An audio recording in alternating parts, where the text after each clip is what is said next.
Seriously, I gotta remember where the microphone is on this. Alright, the concept of hell was brought around really, when you look at the Bible, it was just written in one area, and all cultures at the time had a way of describing life in an energy sense, which has been translated to religion today. And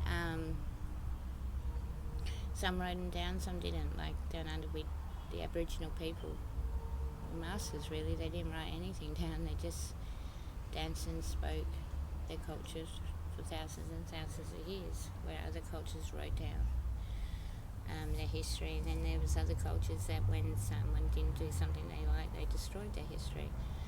So when I was growing up, I was pretty much taught life as a whole of how we got here today was pretty much the Stone Age caveman days to medieval Bible days to now. World War I, World War II, and now. And we're living in a world of peace, and the world stopped fighting after World War II. But now the world's opened up by the internet. My children have learned something a little bit different. They've learned that there was a lot more than just that. They've learned that back in the days, just before the Iron Age, there was a lot of sharing of cultures and trade. And it was sort of like when the trade and the farming tools, as I said, in the last video, became the oneness of ownership overwrote sharing and caring, and who's better, which culture's better. And in doing that, sort of slowly and slowly, we lost every culture along the way till today. And I think one thing we need to look at in the concept of love each other and this virus is, we've just learned a really big lesson with this virus. We're lost without our modern society. We don't know how to live in this world. We don't know how to communicate between the earth and the sky anymore. And that's hell to me. Heaven is the balance, and to live in Christ is the balance of us caring and sharing each other in the earth and sustaining life and not destroying it, is loving each other. I've got 2 videos down there, 2 songs which I think really display the concept of this a lot, and I think I've used Bob Dylan because I think his message of Christ, in a way, I'm sorry Bob Dylan if you don't mean this, because I don't just want to disrespect you, but that's what his gospel era music to me more is about, is the message of sharing and caring and helping each other, not about waiting for one person to come and save the day, but more about self-leadership and how we can lead ourselves in dignity and respect of each other, instead of that ownership and that oneness where we really don't respect each other. And one of the songs is "Gotta Serve Somebody," because when you look at it, even our money world shows that you walk into a shop, that shopkeeper should be respected for their job, but most people don't, because they're there to serve, where they're not there to share and care. So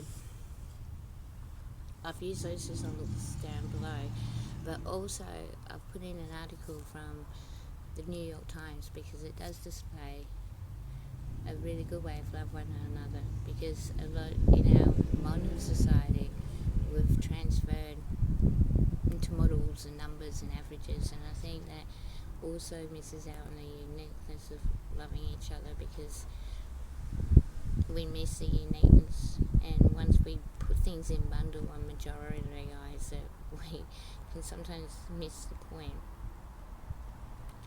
and of what we're trying to achieve. And the New York Times has put a beautiful article about 1,000 people's names and what they've done in their lives who have fortunately died from the virus, because over the centuries, the quotes and all those people have written has tried to avoid this life in a way.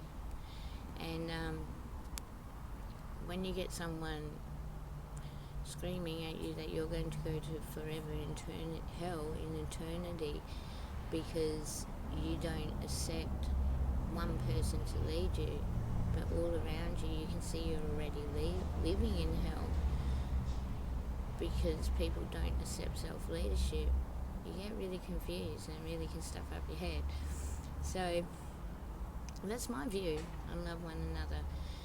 And I understand, I truly understand why people believe in that book immensely. It's a good way to hide yourself away from the world. It's a good way, but you need to go and explore. You need to go and explore what our children see. You need to go and explore what others see, because that boxed in hate can bring in hate, because you hate people that don't accept your way of oneness.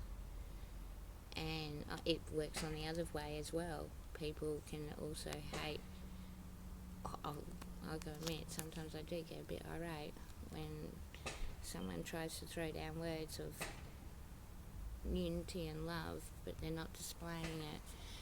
So I have to control myself in response and understand that that's their way of life, that's the way they live. In a way, even the President of the United States, he's bloody annoying, but he's boxing into his views.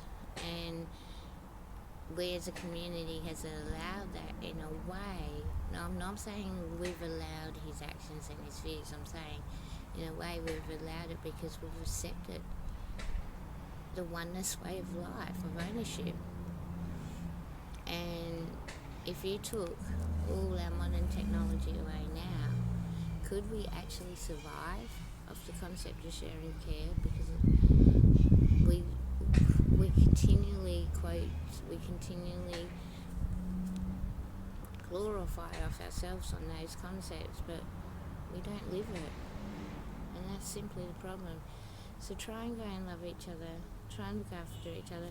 And next time I do a video, I'll make sure I don't put my finger over the microphone, because I really did a good one and it was a really good ending, and I can't bring that back. And there goes the mobile. Bye everyone, have a good day.